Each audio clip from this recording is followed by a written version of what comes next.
तो दोस्तों, एक बार फिर आप सभी का एनिमे हिंदी वर्स में स्वागत है। पिछली बार हमने देखा था, अगर वेव मिशन के दौरान नारुतो को उसकी ही टीम ने छोड़ दिया होता, अध्याय 1। और आज हम लेकर आए हैं उसी कहानी का अध्याय 2। तो चलिए, बिना समय गंवाए आज की कहानी शुरू करते हैं। अध्याय 2, विचारों का मिलन। पुल पर जो दृश्य था, वह कठोरतम शिनोबी के दिलों को भी झकझोर देने वाला था। नारुतो दर्द से कराहते हुए उस शव को थामे बैठा था जिसने उसे प्यार और स्नेह दिया था, और दो अनुभवी शिनोबी असहाय होकर उसे देखते रहे। काकाशी बेहद उलझन में था। उसे जो समझ आ रहा था, उससे लग रहा था कि नारुतो का ज़बुज़ा के साथ ही से किसी तरह का रिश्ता था। उसे ये तो पता नहीं था कि यह सब कैसे हुआ, लेकिन अपने शिष्य की प्रतिक्रिया से वह समझ गया कि यह रिश्ता उसके लिए किसी भी चीज़ से ज़्यादा मायने रखता है। उसे अपने साथ घटी एक घटना की याद आ रही थी, जब उसकी साथी नोहारा रिन ने भी कुछ ऐसा ही किया था। उसके राइकिरी को रोककर खुद पर घातक प्रहार झेल लिया था। आज भी उस घटना के बुरे सपने उसे सताते हैं। उसने उदास होकर अपने शिष्य को देखा, जिसका व्यक्तित्व उसे अपने दूसरे साथी ओबिटो की याद दिला रहा था। उसके मन में हाकू की जगह रिन थी। नारुतो की जगह ओबिटो उसके शव पर रो रहा था। ये दृश्य उसे वहीं जमा देते थे, मानो उसके जीवन भर उसे सताने वाले सारे डर उसके सामने आ गए हों। ज़बुज़ा उस दृश्य को देखकर स्तब्ध रह गया। उसकी औजार ने अपना काम बखूबी निभाया, वही काम जिसके लिए उसने उसे इतनी कुशलता से प्रशिक्षित किया था, और उसकी जान बचाने के लिए अपनी जान जोखिम में डाली, और वह सफल रही। लेकिन जब उसने उस सुनहरे बालों वाली बच्ची को अपनी बाहों में लिए देखा, तो उसे लगा जैसे उसका कोई हिस्सा खो गया हो। उसे उस दिन पुल के नीचे मिली उस गंदी सी बच्ची की याद आ गई। कैसे उसने उसे अपने साथ रखा और उसे एक आदर्श औजार बनने के लिए प्रशिक्षित किया। उसे सड़क पर बिताए उनके कई रोमांचक कारनामे याद आ गए। हालांकि हमेशा भागते रहना कोई शानदार जीवनशैली नहीं थी, लेकिन उसके साथ होने से ये सब कुछ आसान हो जाता था। घर लौटने पर उसके चेहरे पर आने वाली गर्मजोशी भरी मुस्कान उसे ऐसा सुकून देती थी जिसकी उसने कभी कल्पना भी नहीं की थी। उसके कोई बच्चे नहीं थे, लेकिन वह ये सोचे बिना नहीं रह सका कि क्या बेटी होना ऐसा ही होता है। यह उसके लिए एक सुखद और दुखद दोनों तरह का विचार था, क्योंकि अब बहुत देर हो चुकी थी उस बच्ची को वह बात बताने का जो उसे बहुत पहले बता देनी चाहिए थी। शायद अगर उसने ऐसा किया होता तो वह ऐसा न करती और उसके लिए जानलेवा वार सहने के बजाय आज भी जिंदा होती। हालांकि वह जानता था कि उसकी मृत्यु तो होनी ही है, उसका बहुत खून बह चुका था। हाकू ने बस उसे थोड़ा और समय दिया था। ये सोचकर उसकी आंखें नम हो रही थी कि उसकी गोद ली हुई बेटी की मृत्यु व्यर्थ ही हुई। पुल पर व्याप्त गंभीर वातावरण तालियों और हंसी की अप्रिय आवाज से भंग हो गया। ओह, लगता है तुम्हारी बुरी तरह पिटाई होने वाली है। कितना निराशाजनक है, ज़बुज़ा। पुल के छोर पर कई गुंडों से घिरे एक छोटे कद के आदमी की कर्कश, नाक से निकलने वाली आवाज सुनाई दी। गाटो, ज़ाबुज़ा ने गुस्से से कहा, तुम यहाँ क्या कर रहे हो, और ये गुंडे कहाँ हैं? हे, हमारी योजना में थोड़ा बदलाव हो गया है, गाटो ने व्यंग्यपूर्वक उत्तर दिया। मुझे माफ करना ज़ाबुज़ा, लेकिन तुम यहीं मरने वाले हो। क्या? ज़बुज़ा दहाड़ा। अगर मैं आम निंजा किराए पर लेता तो बहुत पैसा खर्च होता, इसलिए मैंने तुम्हारे जैसे परमाणु निंजा को किराए पर लिया। अगर तुम निंजा आपस में ही मर जाते तो मेरा सारा झंझट और पैसा बच जाता, गातो ने व्यंग्य भरे लहजे में कहा। और तुम खुद को किरिगाकुरे का किजिंग कहते हो? मुझसे पूछो तो तुम बस एक प्यारे से छोटे शैतान हो। उसने व्यंग्य भरे लहजे में अपनी बात खत्म की, जिससे उसके आसपास के गुंडे खूब हंसने लगे और ज़ाबुज़ा का मजाक उड़ाने लगे। काकाशी, मुझे माफ करना, लेकिन लड़ाई यहीं समाप्त होती है, ज़ाबुज़ा ने कहा। चूंकि मेरे पास पुल बनाने वाले को मारने का कोई कारण नहीं है, इसलिए तुम्हारे साथ लड़ने का भी कोई कारण नहीं रह गया है। हाँ, तुम सही कह रहे हो, काकाशी ने जवाब दिया, अतीत के सारे विचारों को दरकिनार करते हुए वर्तमान स्थिति से निपटने के लिए। हाँ, सही कहा, तुम्हारी उस कुतिया का एहसान तो चुकाना पड़ेगा, जिसने मेरा हाथ इस तरह तोड़ दिया। लेकिन लगता है वो मर चुकी है। बहुत बुरा हुआ, नहीं तो वो मेरे आदमियों के लिए एक बढ़िया तोहफा होती। मुझे यकीन है कि वे उसे तोड़-फोड़ कर एक आज्ञाकारी पालतू जानवर बना सकते थे, गाटो ने कामुक स्वर में कहा। वहां मौजूद लोगों की प्रतिक्रियाएं अलग अलग थीं। काकाशी की आंखें तन गई तो ज़ाबुज़ा गुस्से से दांत पीसने लगा। गाटो एक और ताना मारने के लिए मुंह खोलने ही वाला था कि अचानक रुक गया। उसे पसीना आ गया और कुछ पल के लिए उसका पेट खराब हो गया, जिसका सबूत उसकी पैंट के सामने गीला धब्बा था। पुल पर जानलेवा इरादों का भयानक सैलाब उमड़ पड़ा। क्रोध, घृणा, हिंसा, ये कुछ ऐसी भावनाएं थीं जो वातावरण में गहराई से व्याप्त थीं। काकाशी को यह अनुभूति 13 साल पहले से अच्छी तरह से याद थी, जब क्यूबी ने कोनोहा में तबाही मचाई थी। लेकिन इस बार किसी कारणवश यह अधिक तीव्र और शक्तिशाली महसूस हो रही थी। सचमुच, इससे वो कांप उठा। हालांकि वह जानता था कि यह कहां से आ रही है, क्योंकि उसने अपने शिष्य की ओर देखा जो अभी भी हाकू के शरीर को गोद में लिए हुए था। उसके शरीर के चारों ओर खून जैसा लाल चक्र खतरनाक रूप से घूम रहा था। काकाशी केवल यही आशा कर सकता था कि सील बरकरार रहे। ज़बुज़ा अपनी ओर से एक तरफ प्रभावित था तो दूसरी तरफ डर से कांप रहा था। वह हत्या के इरादे से अनजान नहीं था, लेकिन उस सुनहरे बालों वाले लड़के को नज़रअंदाज करने वाला इरादा उसे स्तब्ध कर देने वाला था। उसे लगा जैसे उसका शरीर जम गया हो और गर्दन के बाल खड़े हो गए हों, मानो शिनिगामी उसकी आत्मा लेने आया हो। उसे लगा जैसे मौत का झटका उसकी रीढ़ की हड्डी में दौड़ गया हो। घाटों के अधीनस्थों की हालत तो और भी बदतर थी। अप्रशिक्षित गुंडे होने के कारण उन्होंने कभी इस तरह के इरादे का सामना नहीं किया था, इसलिए उनके पास इससे निपटने का कोई तरीका नहीं था। उनकी सांसें अटक गईं, उनके घुटने कांपने लगे और उन्हें नारुतो के हाथों होने वाली भयानक मौतों के भयावह दृश्य दिखाई देने लगे। उनमें से कुछ के लिए यह असहनीय था और वे मुंह से झाग निकालते हुए गिर पड़े। नारुतो ने अपने जीवन में पहली बार खुद को पूरी तरह से छोड़ दिया। सारा दर्द, सारी नफरत, शारीरिक नुकसान पहुंचाने की इच्छा, जीवन भर दबाए रखे सारे नकारात्मक भाव उसके भीतर उमड़ पड़े, और ये सब इस देश की समस्याओं की जड़ पर केंद्रित थे। अगर ये लालची कमीना न होता तो शायद उसकी प्यारी हाकू-चान आज भी जिंदा होती। ये सोचना थोड़ा मुश्किल था, लेकिन उसकी मानसिक स्थिति को देखते हुए नारुतो को किसी बात की परवाह नहीं थी। जिस इकलौते इंसान ने उसे प्यार दिया था और उसके इस नरक जैसे जीवन में थोड़ी सी खुशी दी थी, वो उससे छीन लिया गया था। वो पहले से ही भावनात्मक रूप से अविकसित था, और अब इन सभी नई भयानक भावनाओं के साथ जो उसके अंदर उमड़ रही थी, उसे समझ नहीं आ रहा था कि क्या करे। उसे इन भावनाओं को कहीं तो मोड़ना था। अपने जीवन में पहली बार नारुतो ने उस नफरत को गले लगाया जो हमेशा उसके दरवाजे पर दस्तक दे रही थी। उसने दर्द, पागलपन, पीड़ा को गले लगाया और खुले हाथों से उनका स्वागत किया। वो इन कमीने जानवरों को मार डालना चाहता था, लेकिन उसे वो प्यार भी याद आ रहा था जो उसने महसूस किया था, वो खुशी जो हाकू-चान ने उसे दी थी, शांति और सुकून का एहसास। वो बहुत उलझन में था। ये सारी विरोधाभासी भावनाएं, जिनमें से कुछ तो उसे अपनी भी नहीं लग रही थीं, उसके अंदर उमड़ रही थीं और उसे समझ नहीं आ रहा था कि क्या करे। नारुतो को पता नहीं था, लेकिन कुछ पलों के लिए उसके शरीर को घेरे हुए खून जैसे लाल चक्रा का आवरण झिलमिला उठा और कुछ क्षणों के लिए सुनहरे नारंगी रंग का हो गया। पुल पर मौजूद किसी ने भी इस पर ध्यान नहीं दिया, लेकिन नारुतो के मन की गहराई में एक बड़ी खून जैसी लाल आंख, जिसकी पुतली में एक ऊर्ध्वाधर चीरा था, खुल गई और फिर एक बड़े मुंह से नुकीले दांतों वाली मुस्कान फूट पड़ी। ओ ईगकी, मुझे एक कुनाई फेंक दो, ज़ाबुज़ा ने नारुतो को आवाज़ दी, जो एक पल के लिए रुका और ऊपर देखा। ज़ाबुज़ा ने उसकी पीड़ा से भरी आंखों को देखा और थोड़ा सहम गया, क्योंकि वह जानता था कि उन आंखों में उसके अपने भाव झलक रहे हैं, लेकिन उसे अभी उन्हें काबू में रखना था। नारुतो, दुविधा में होते हुए भी, वैसा ही किया जैसा कहा गया था, क्योंकि वह जानता था कि अब उस आदमी के पास उनसे लड़ने का कोई कारण नहीं था। साथ ही वह हाकू का प्रिय व्यक्ति था। मुझे पता है कि तुम बेकाबू होना चाहते हो, लेकिन मेरा सुझाव है कि तुम वहीं रहो। पता नहीं क्यों, हाकू तुमसे प्यार करती थी। मैंने उसे अपनी पूरी जिंदगी में कभी इतना खिलखिलाते हुए नहीं देखा। यह एक खूबसूरत नज़ारा था। मैंने बहुत पछतावे भरी जिंदगी जी है और बहुत से गुनाह किए हैं, लेकिन सबसे बड़ा पछतावा यह है कि मैंने हाकू को कभी नहीं बताया कि वो मेरे लिए कितनी मायने रखती थी। मुझे इस बात का अफसोस है कि मैंने उसे यह नहीं बताया कि वह कोई औजार नहीं थी और मैं उसे अपनी बेटी मानता था। उसने मेरी अंधेरी जिंदगी में रोशनी लाई और सूरज की तरह चमकी, सारे अंधेरे को दूर भगा दिया। लेकिन मुझे तुम्हें ये बताने की ज़रूरत नहीं है, तुम मुझसे बेहतर जानते हो। मुझे लग रहा है कि मेरी जिंदगी मुझसे दूर जा रही है।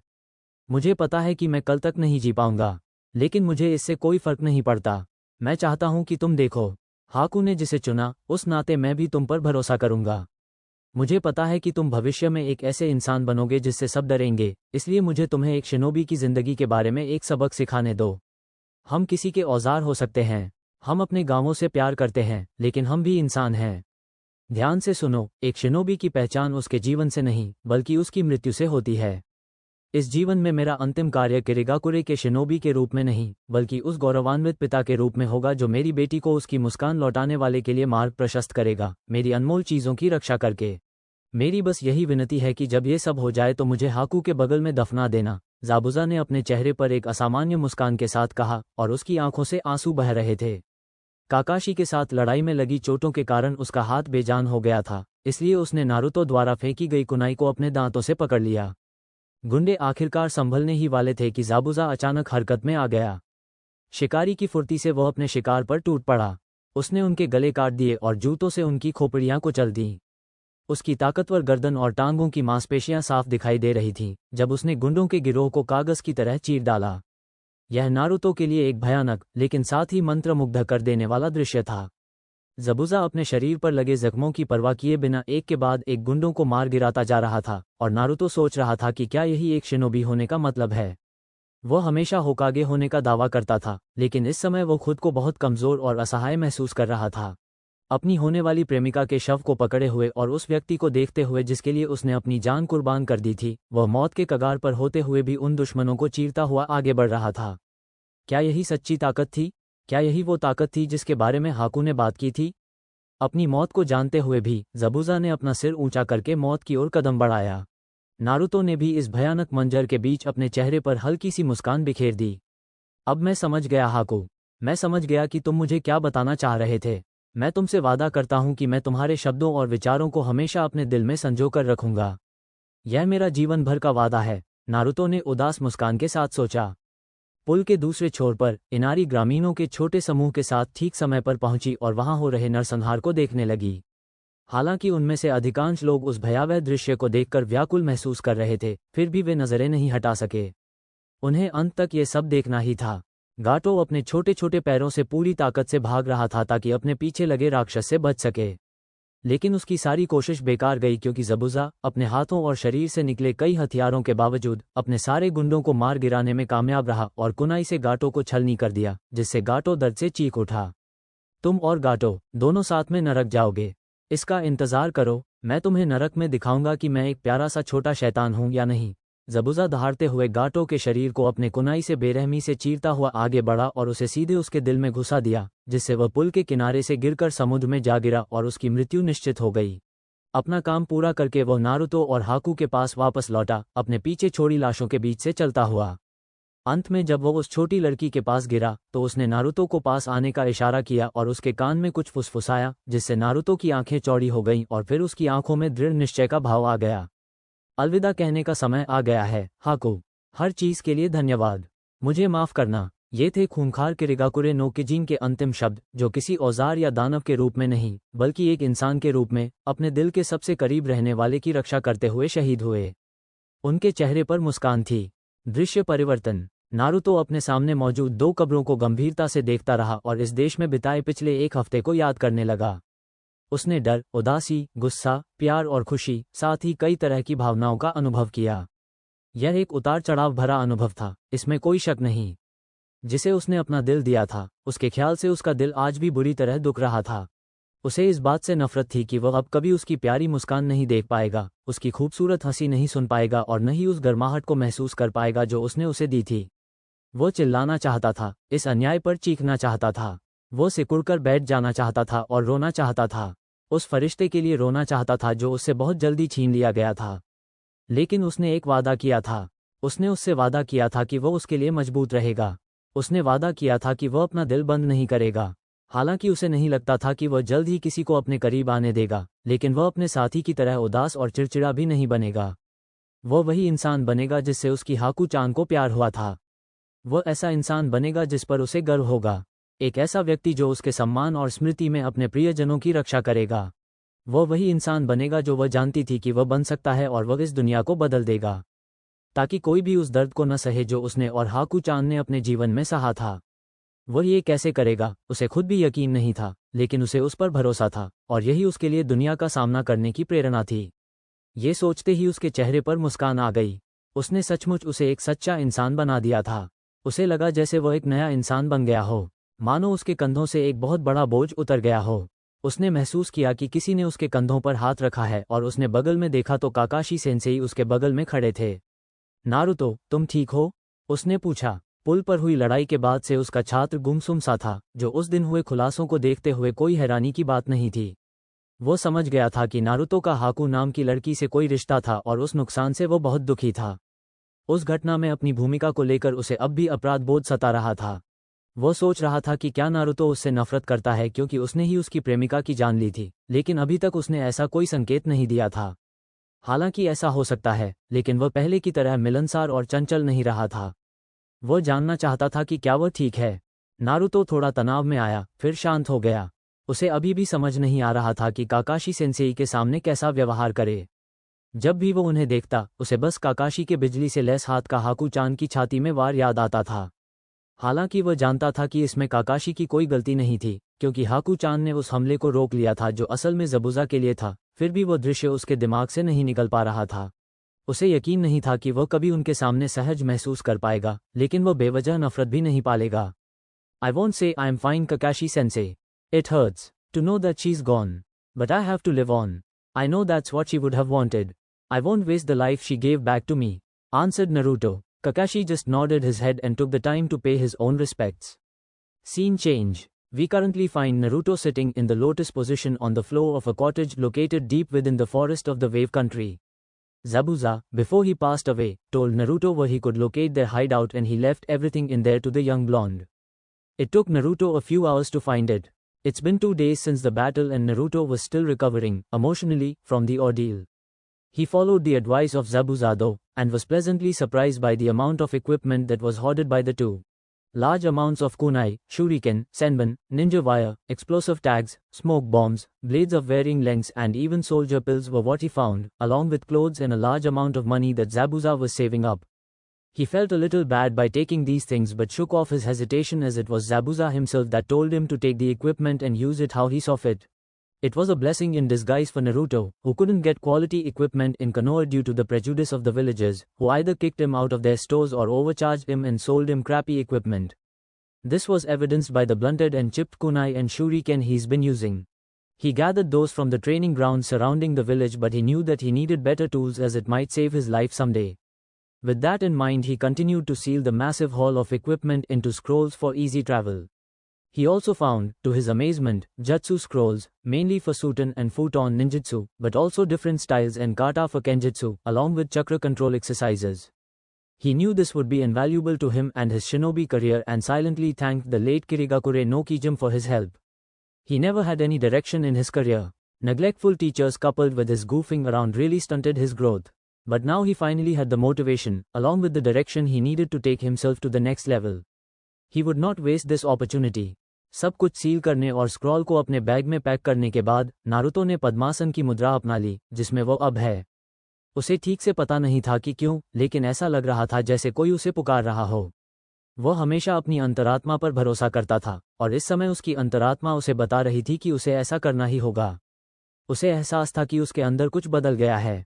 पुल वाली घटना के बाद से उसने महसूस किया कि वह अपने आसपास के लोगों को महसूस कर सकता है। पुल पर भी ऐसा ही हुआ था, जब उस पर कई तरह की नकारात्मक भावनाएं हावी हो गई थीं।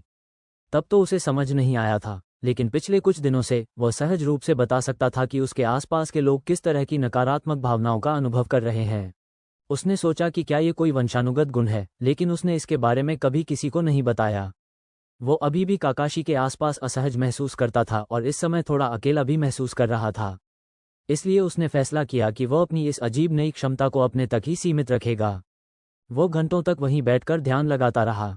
उसे पता नहीं था कि कितना समय बीत गया, लेकिन वह जानता था कि उसे ध्यान लगाना जारी रखना होगा।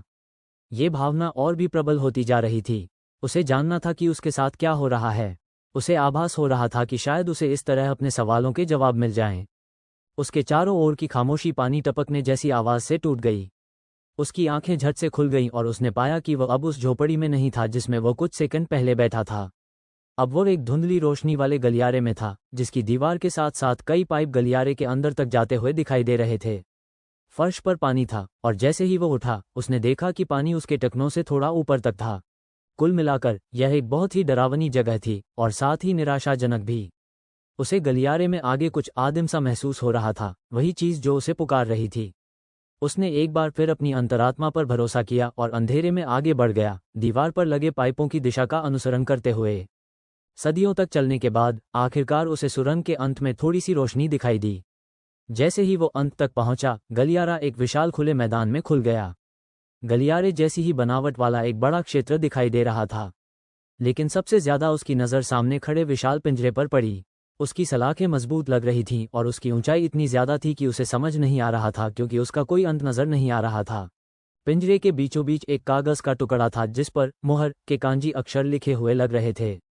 लाख कोशिश करने के बावजूद पिंजरे के अंदर उसे अंधेरे के सिवा कुछ भी दिखाई नहीं दे रहा था। कुल मिलाकर वह जगह बेहद दमनकारी और डरावनी थी। हवा में व्याप्त शक्ति ने उसके रोंगटे खड़े कर दिए। जब वह अपने आसपास के माहौल का मतलब समझने की कोशिश कर रहा था, तभी उसकी नज़र संरचना के अंदर एक हल्की सी हलचल पर पड़ी। इससे पहले कि वो कुछ सोच पाता, दो खून जैसी लाल आंखें खुल गईं और सीधे उसकी ओर देखने लगीं। उस दृश्य को देखकर वो थोड़ा चौंक गया। पिंजरे के पीछे छिपी हुई चीज का और अधिक हिस्सा नजर आने पर उसका दिल जोर जोर से धड़कने लगा। वो प्राणी विशालकाय था। वो अंदाजा लगा सकता था कि उसकी ऊंचाई लगभग 50 फीट होगी। उसके शरीर पर घने लाल रंग के बाल थे जिन्हें देखकर उसका मन करता था कि वो उन पर हाथ फेर ले। उसके हाथ नुकीले, डरावने पंजों जैसे थे जो उसे आसानी से चीर फाड़ सकते थे। लेकिन सबसे खास बात, और जिसने उसे अंदर तक झकझोर दिया, वे थीं उसकी 9 पूंछें जो उसके पीछे खतरनाक ढंग से हिल रही थीं। वह जानता था कि यह कौन है। वह जानता था कि यह क्या है। उसने कभी नहीं सोचा था कि वह दिन आएगा जब वह सचमुच उस प्राणी से मिलेगा।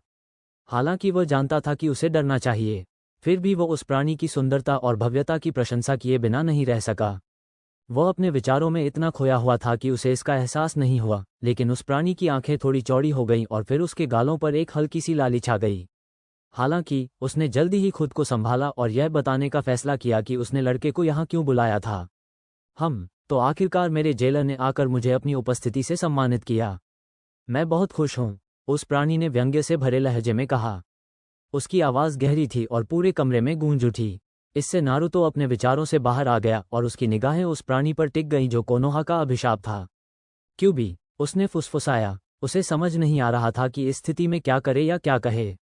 रोज रोज ऐसा नहीं होता कि तुम्हारा सामना 50 फुट ऊंचे शैतानी लोमड़ी से हो जाए जो चाहो तो तुम्हें कीड़े की तरह कुचल सकती है।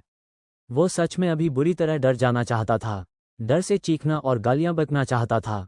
पहले वाला तो यही करता, लेकिन उसके मन में था कि अगर उसने ऐसा किया तो हाकू-चान निराश हो जाएगी। हालांकि अब वो बदल चुका था। हाकू-चान ने उसे दुनिया का काला सफ़ेद पहलू नहीं दिखाया था। उसने कसम खाई कि वो कभी किसी को उसके बाहरी रूप से नहीं परखेगा।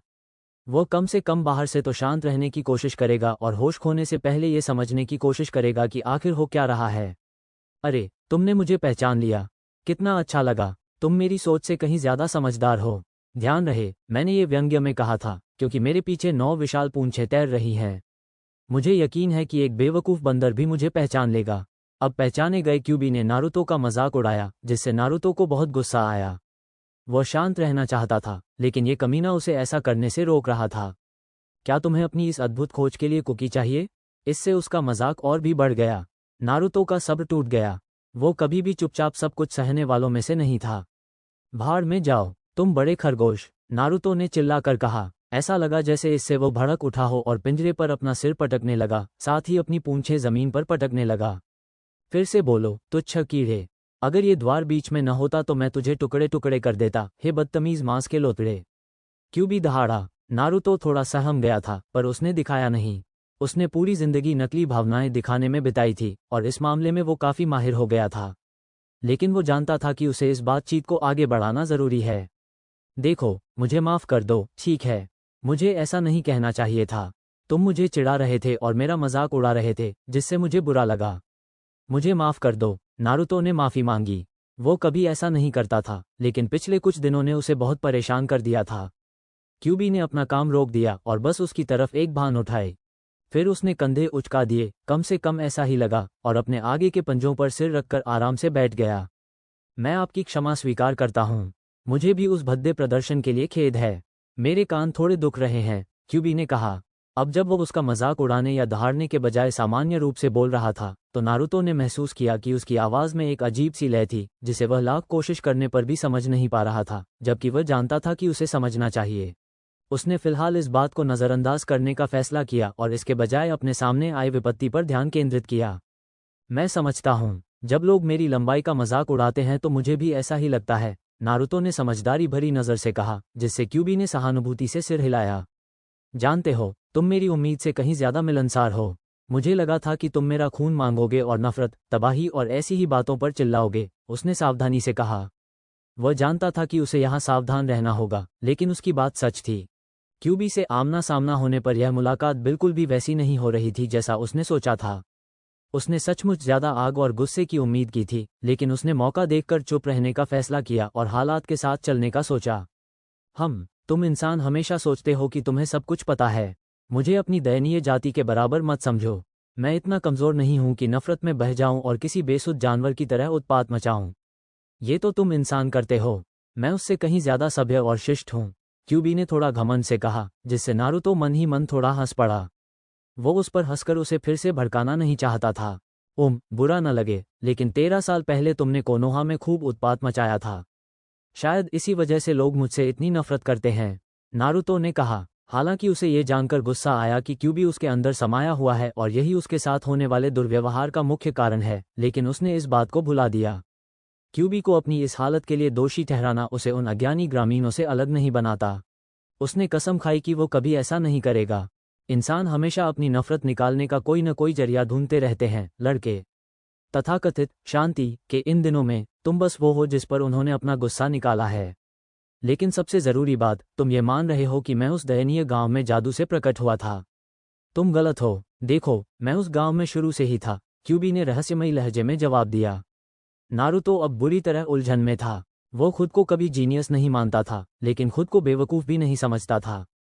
जरूरत पड़ने पर वह किसी और से बेहतर तुरंत रणनीति बना सकता था, लेकिन क्यूबी का इशारा समझना उसके लिए मुश्किल हो रहा था। उसे ये भी नहीं पता था कि ये किस तरह का जादू है। अगर उसकी बात सच होती तो किसी ने तो गांव के आसपास इतनी बड़ी लोमड़ी को कभी न कभी देखा ही होता। 50 फुट के इतने बड़े राक्षस को छुपना आसान नहीं होता, सिवाय उसके मामले के जब यह उसके भीतर समाहित हो गया था। उसकी आंखें अचानक समझ से चौड़ी हो गईं। हो, लगता है तुम उतने बेवकूफ़ नहीं हो जितने दिखते हो। बिल्कुल सही, लड़के। तुम पहले व्यक्ति नहीं हो जिसमें मैंने अपनी शक्ति समाहित की है, बल्कि तुम तीसरे हो। जिनचुरी की, इसका अर्थ है मानव बलि की शक्ति। मनुष्य तुम्हारे जैसे लोगों को यही कहते हैं जिनमें बीजू समाहित होते हैं, क्यूबी ने कहा। नारुतो सदमे में था। वो तीसरा व्यक्ति था जिसके भीतर क्यूबी समाहित था। उसे यह बात किसी ने क्यों नहीं बताई? जब होकागे ने यह खुलासा किया कि वह वास्तव में क्यूबी नहीं है, तो उन्होंने यह बात सार्वजनिक क्यों नहीं की, ताकि लोगों को पता चले कि गांव में उसके जैसे और भी लोग रहते थे? वो मन ही मन क्रोधित हो रहा था और उस बूढ़े व्यक्ति पर उसका विश्वास एक बार फिर टूट गया। ऐसा लग रहा था कि वह हमेशा अपने आसपास के लोगों की गलतियों और गलतफहमियों का शिकार होता रहता है। तभी एक और जानकारी ने उसका ध्यान खींचा। बिजू, तुम्हारा मतलब है कि तुम्हारे जैसे और भी हैं? नारुतो ने अपना सिर थोड़ा झुकाकर और ध्यान से देखते हुए आंखें सिकोड़कर पूछा। यह एक ऐसी हरकत थी जिसे बड़ी लड़कियां प्यारी समझतीं। नारुतो ने ध्यान नहीं दिया, लेकिन उसकी इस हरकत पर क्यूबी के चेहरे पर हल्की सी शर्मिंदगी झलक रही थी। हालांकि वह जल्दी ही सामान्य हो गया। हाँ, बिल्कुल, बीजू या पूंछ वाले जानवर ही वो नाम है जिनसे मुझे और मेरे भाई बहनों को पुकारा जाता है। हम में से हर एक की पहचान हमारी पूंछों की संख्या से होती है। इचिबी शुकाकू से लेकर मुझ तक सबसे शक्तिशाली क्यूबी। क्यूबी ने एक डरावना अंदाज बनाते हुए शेखी मारी, जिससे नारुतो ने हल्की सी ताली बजाई और गर्व से उसकी छाती थोड़ी फूल गई, जिससे नारुतो को पसीना आ गया। हालांकि उसे कुछ दिलचस्प भी लगा। वो क्यूबी क्या? उसने हैरानी से पूछा, जिससे वो जानवर समझ न पाने की स्थिति में उसकी ओर पलकें झपकाने लगा। क्या? उसने उलझन में पूछा। तुमने इचिबी शुकाकू कहा। मेरा मानना है कि शुकाकू इचिबी का नाम है, लेकिन फिर तुमने क्यूबी का नाम लिया पर अपना नाम नहीं बताया, नारुतो ने कहा। क्यूबी थोड़ा हैरान रह गया। उसका इरादा नारुतो से ऐसा सवाल पूछने का नहीं था। वो तो बस बीजू के अस्तित्व की ओर इशारा कर रहा था। उसे सच में नहीं लगा था कि लड़का इतना समझदार होगा, और अगर मेरे बस में हुआ तो मैं ऐसा कभी नहीं करूंगा। तुम मेरा नाम सुनने के लायक नहीं हो, इसलिए इसे अपने दिमाग से निकाल दो। इससे भी महत्वपूर्ण बात यह है कि जब तुम्हें अपना नाम ही नहीं पता तो मेरा नाम जानने की तुम्हें कोई ज़रूरत ही नहीं है, क्यूबी ने कहा। पहले तो नारुतो को अपने अपमान पर गुस्सा आया, फिर वो बुरी तरह से उलझन में पड़ गया। उसका नाम? तुम ये सब क्या बकवास कर रहे हो? मेरा नाम उजुमकी नारुतो है, नारुतो ने दृढ़ता से कहा, जिससे उस राक्षस को हल्की सी हंसी आ गई। उसे ये सुनकर बहुत गुस्सा आया। यद्यपि तुम्हारा नाम उजुमकी नारुतो है, ये सच है, लेकिन तकनीकी रूप से ये तुम्हारा पूरा नाम नहीं है। तुम्हारे नाम में तुम्हारे पिता का उपनाम नहीं है, क्यूबी ने अपने चेहरे पर लगभग शैतानी मुस्कान के साथ उत्तर दिया। ये सुनकर नारुतो एकदम चौकन्ना हो गया। क्या आप मेरे माता पिता को जानते हैं? मुझे बताइए, कृपया, नारुतो ने विनती की। यह एकमात्र जानकारी थी जो उसके लिए सबसे ज्यादा मायने रखती थी। वो वर्षों से होकागे से पूछता आ रहा था, लेकिन कोई सफलता नहीं मिली थी। उसे ये जानने की सख्त जरूरत थी कि वे जीवित हैं या मर चुके हैं। क्या वे उससे नफरत करते थे और उसे त्याग दिया था? क्या वे उससे उतना ही प्यार करते थे जितना वो आशा और प्रार्थना करता था? क्यूबी की आंखों में एक पल के लिए सहानुभूति की झलक दिखी और फिर गायब हो गई। उसे ये जानना जरूरी था कि क्या ये लड़का वही है जिसका वह इंतजार कर रही थी। बेशक मैं जानता हूं कि तुम्हारे माता पिता कौन हैं। तुम्हारे गांव का बूढ़ा बंदर सरदार भी जानता है। मैं तुम्हें बता दूंगा, लेकिन पहले तुम्हें खुद को साबित करना होगा। तुम्हें मुझे अपना दृढ़ संकल्प दिखाना होगा, क्यूबी ने कहा। नारुतो ने सिर उठाकर अपने सामने खड़े बीजू की आंखों में देखा। यहाँ तक कि क्यूबी भी उसकी नीली आंखों की तीव्रता देखकर थोड़ा अचंभित रह गया। कैसे? बस यही एक सरल शब्द उसके मुंह से निकला, पर दृढ़ निश्चय से भरा हुआ था। क्यूबी ने बस मुस्कुराते हुए अपना सिर हिलाया। ये लड़का मुझे हमेशा आश्चर्यचकित करता रहता था। सीधी बात है, तुम्हें अपने अंदर के अंधकार का सामना करना होगा। उन सभी नकारात्मक भावनाओं को तुमने अपने भीतर गहराई से दबा दिया था, ताकि उन बेचारे ग्रामीणों को ये दिखाकर स्वीकृति पा सको कि तुम हानिरहित हो। तुम्हें मुझे ये साबित करना होगा कि तुम अपने भीतर छिपे अंधकार में नहीं खोओगे। लेकिन सबसे महत्वपूर्ण बात यह है कि जब तक तुम पूरी तरह से परिपूर्ण नहीं हो जाते, मैं तुम्हें कुछ नहीं बताऊंगा। जीवन संतुलन का नाम है। यिन और यांग, आध्यात्मिक और शारीरिक, प्रकाश और अंधकार, ये एक ही सिक्के के दो पहलू हैं। तुम असंतुलित हो। अपने अंधकार को दबाकर तुमने असल में अपने एक हिस्से को नकार दिया और उसे छिपा लिया। जब तक तुम अपने इस पहलू का सामना नहीं करोगे, मैं तुम्हें तुम्हारी इच्छा नहीं बताऊंगा, क्यूबी ने अब तक के सबसे गंभीर लहजे में कहा। वो सचमुच इस खुलासे से थोड़ा हैरान था। उसे बिल्कुल भी अंदाजा नहीं था कि उसने ग्रामीणों को खुश करने के लिए अपने ही एक हिस्से को इतनी हद तक नकार दिया था। वो समझ नहीं पा रहा था कि उसे कैसा महसूस करना चाहिए। क्या वो उस सारे दर्द और नफरत का सामना कर पाएगा जिसे उसने दबा रखा था? क्या वो अपनी मानसिक स्थिति को बनाए रख पाएगा जब आखिरकार उसे उन विचारों और भावनाओं का सामना करना पड़ेगा जिन्होंने उसके बचपन में उसे तोड़ देने की धमकी दी थी? अचानक उसे कदमों की आहट सुनाई दी। कोई उसकी ओर आ रहा था। जैसे ही कोई उसके करीब आया, उसे फर्श पर पानी की हल्की छपछपाहट सुनाई दी। उसका दिल जोर से धड़क रहा था और वह घुसपैठिए का सामना करने के लिए मुड़ा। वाह वाह वाह, ये तो मेरी दूसरी आधी है। आखिरकार मुझसे मिलने आ ही गई। एक आवाज़ सुनाई दी जो उससे हूबहू मिलती जुलती थी, लेकिन उसमें एक अलग ही कर्कशता थी। वह आवाज़ उससे कहीं ज्यादा डरावनी लग रही थी। वो पूरी तरह मुड़ा और उसके सामने ऐसा नज़ारा था जिसने उसे स्तब्ध कर दिया। उससे बात करने वाला व्यक्ति हूबहू उसी की प्रतिकृति था। बस एक बड़ा अंतर था। आंखें, जहां उसकी आंखें साफ नीली थीं, जिसकी हाकू-चान ने तारीफ की थी, वहीं उसकी प्रतिकृति की आंखें खून जैसी लाल थीं, पुतलियां एकदम काली थीं और नफरत और घृणा से भरी हुई थीं। कुल मिलाकर उसके चेहरे पर ऐसा भाव देखना रोंगटे खड़े कर देने वाला था। क्या? वो हड़बड़ाया। वे बदमाश ग्रामीण, अब तक उन्होंने बस हमें तिरस्कृत किया है, हमारा अपमान किया है, प्रतिकृति ने भयंकर क्रोध से कहा। तुम कौन हो? नारुतो ने सावधानी से पूछा। प्रतिकृति ने बस उस पर तिरस्कार भरी मुस्कान बिखेरी। क्या तुम देखकर नहीं बता सकते? मैं तुम ही हूँ, प्रतिकृति ने उत्तर दिया। हूँ? मुझे तो कोई शैडो क्लोन बनाने की याद नहीं आ रही। नारुतो ने विरोध जताया। मैं तुम्हारा असली स्वरूप हूँ, वो असली स्वरूप जो तुम्हारे हृदय में निवास करता है, प्रतिकृति ने उत्तर दिया। नारुतो सदमे और अविश्वास की स्थिति में था क्योंकि उसे इसके निहितार्थ समझ में आने लगे थे। मुझे नहीं लगा था कि क्यूबी मुझे इस तरह सतह पर ला सकता है।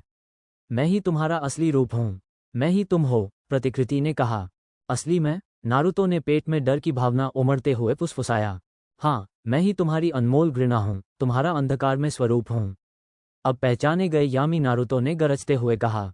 तुम? नारुतो ने वर्षों के अपने आत्मदमन के चरम को देखते हुए स्तब्ध होकर कहा। हाँ, बिल्कुल सही, मैं ही तुम्हारा असली रूप हूँ। मैं तुम्हें मुझे भगाने नहीं दूंगा, ढोंगी, यामी, नारुतो ने दृढ़ता से कहा। तो बात ऐसी है, नारुतो ने जवाब दिया। कुछ पल के लिए तनावपूर्ण सन्नाटा छा गया, फिर यामी नारुतो ने अचानक हमला बोल दिया और नारुतो को एक जोरदार बाएं हाथ के मुक्के से चौंका दिया। दर्द सहते हुए भी उसने महसूस किया कि उसके अंधेरे रूप की तकनीक और शैली उससे कहीं अधिक परिष्कृत थी। वो जल्दी से संभला और यामी पर अपना एक जोरदार प्रहार किया, जिसे यामी ने रोक दिया। इसके बाद नारुतो ने उसे सिर से टक्कर मारकर गतिरोध को तोड़ दिया। जब वे अलग हुए तो नारुतो के दिमाग में विचारों की बाढ़ सी दौड़ रही थी। मैं उससे लड़ना नहीं चाहता। पिछले कुछ दिनों में मैं उससे बहुत तंग आ चुका हूँ, लेकिन लगता है कि वो इस मामले पर बात करना नहीं चाहता। मुझे उसे हराने का कोई न कोई तरीका ढूंढना ही होगा, नारुतो ने सोचा। तुम मुझे कभी नहीं हरा पाओगे, यामी, नारुतो ने कहा, जिससे नारुतो की आंखें आश्चर्य से चौड़ी हो गईं, मानो वो उसके मन की बात पढ़ रहा हो। यामी, नारुतो ने एक बार फिर लातों और घूंसे की बौछार से उस पर हमला कर दिया। नारुतो ने उनमें से ज्यादातर को रोक दिया, लेकिन फिर भी उसे काफी चोटें आईं। वह लगातार मार खाते हुए नामात्र का प्रतिरोध कर रहा था। वह लड़ना नहीं चाहता था। वो पहले से ही बुरी तरह घायल था। खुद से युद्ध करने का क्या फायदा? उसका मन हाकू-चान के साथ बिताए दिनों की यादों में खो गया। पिछली यादें, क्या ये गलत है हाकू-चान? उन लोगों से नफरत करना जिन्होंने मुझे चोट पहुंचाई है, क्या उन्हें बदले में चोट पहुंचाना गलत है? क्या तुम मेरे बारे में कुछ कम सोचोगी? नारुतो ने हाकू की गोद में सिर रखकर पूछा। वे उसी खुले मैदान में थे जहां वे 2 दिन पहले पहली बार मिले थे। नारुतो के चेहरे पर गंभीर भाव थे और थोड़ी सी घबराहट भी झलक रही थी जब उसने अपनी साथी से यह सवाल पूछा। वहीं दूसरी ओर हाकू के चेहरे पर एक प्यारी सी मुस्कान थी जिसे देखकर नारुतो का दिल खुशी से भर गया। नहीं, नारुतो-कुन, मैं तुम्हारे बारे में कभी बुरा सोच भी नहीं सकती। इन भावनाओं को महसूस करना गलत नहीं है। हर कोई कभी न कभी इन्हें महसूस करता है, मैं भी। ये जीवन का हिस्सा है।